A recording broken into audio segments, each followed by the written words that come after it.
প্রিয় দর্শক মণ্ডলী, আমি চলন বিলে পেঁয়াজের দানা চেরেছি। দেখতে পাচ্ছেন আমার পেঁয়াজের দানা, দেখতে পাচ্ছেন যে কত সুন্দর হয়ে বের হয়েছে। আমি কাদার উপরেই পেঁয়াজের দানাগুলো ফেলেছি, তবে এই দানাতে আরও ছাই প্রয়োজন ছিল।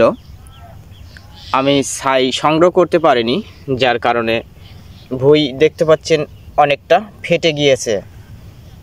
তারপরও মাশাআল্লাহ অনেক সুন্দর পেঁয়াজের চারা বের হয়েছে।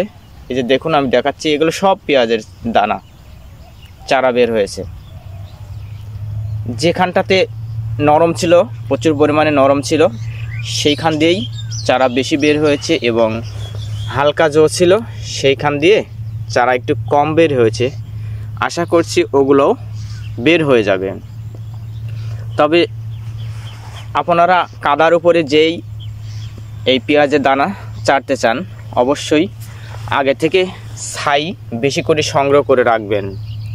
ছাই ছাড়া দানা চারা বিপদ, কারণ জমি ফেটে যায়, জোটপ করে হারিয়ে যায়। আমি 16 কাঠা জমিতে দেখতে পাচ্ছেন পেঁয়াজের দানা চেরেছি।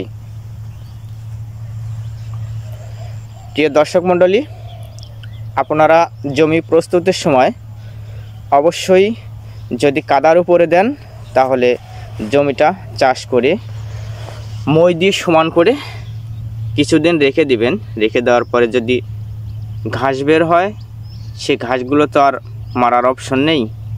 তবুও যদি বেশি দিন রেখে দেন, তাহলে হয়তোবা কোনো কীটনাশক ব্যবহার করে মেরে ফেলে দেওয়া যাবে।